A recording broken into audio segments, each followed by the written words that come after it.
The latest rumours have it that later on this year, 2025, we'll be getting a UCS Death Star costing $1,000, which is a lot of money. But this is by no means the first time we've actually got the Death Star in Lego. Lego have revisited the Death Star time and time again, even as often as coming out with a £400 set, switching up the minifigures, and re-releasing the exact same build, which is something I really wish Lego did more often.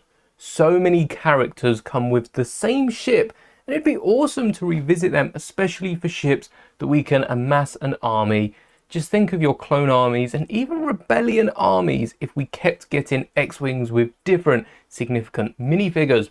But on Friday, I went live and built this trash compactor diorama, which is set 75339. It came out all the way back in 2022, which is longer than it feels. I feel like 2022 was just yesteryear, and this did retire 2 years ago, December of 2023. When it was on store shelves, it retailed for £73.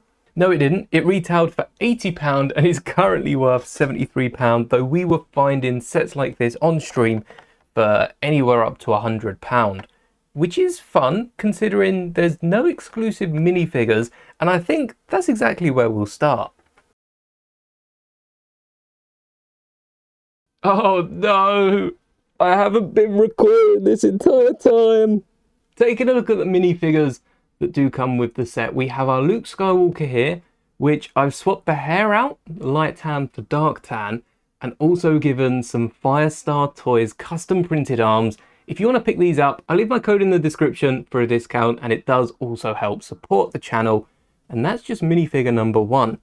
The Stormtroopers actually look like this with the white arms in the set, and we also get Han Solo. We'll take a look at the dual printed faces in just a second after introducing our third minifigure in white, the Princess. All 3 of these minifigures do have dual printed heads, one of them a bit more happier, and then the other one a bit more worried, maybe panicked or concerned when they do get trapped by all of the troopers, and, well, Leia has to break herself out. Some rescue that turned out to be. The 3PO that comes in the set doesn't have that dual molded leg, but it's pretty easy nowadays to steal the legs and even the arms if you have a 3PO that's that old from the keyring, the dual molded silver boot, and also the side of the leg printing. The arm printing is the same as the minifigure we're getting pretty much all the time. And if you do steal the legs off the keyring, make sure to steal the head too, and you can attach it with some string through the hole.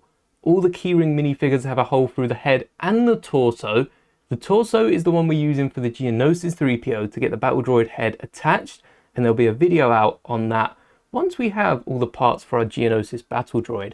But with a bit of thread attached to R2-D2, you can recreate the scene from Attack of the Clones where R2 suckers 3PO's head off the battle droid body and then drags it away to attach to the rest of him. The R2 and 3PO at the time of this set's release were exclusive, R2 with the back printing that I still hope to one day see on every single Lego droid. And if you picked up the new Plo Koon Microfighter and would like a body with back printing to go with your brown astromech, check out my store, link in the description. I've still got a few of these to send out.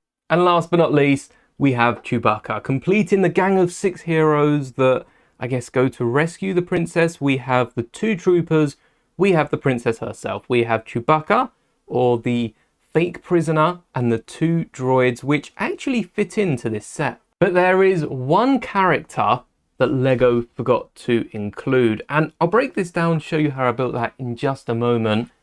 But in this set, we do get this little red light in the middle, which I think is possibly a reference to the Dianoga, but it's not a very good one at that. There's no body to it, and I'm not really counting it. So I'm pulling this out and instead using the Dianoga that we got in an old Lego Star Wars magazine. And if you would like to build this yourself, let me break it down and show you exactly how it is I built it.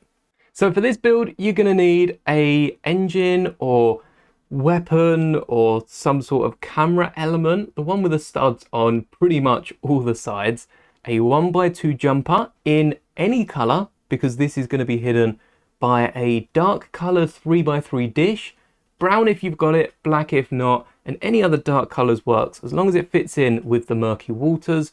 We've also got this tentacle that was given away 2 years ago at World Play Day, so you could have picked this up for free, but if you've missed out, there's a few of these included in a lot of the creator builds.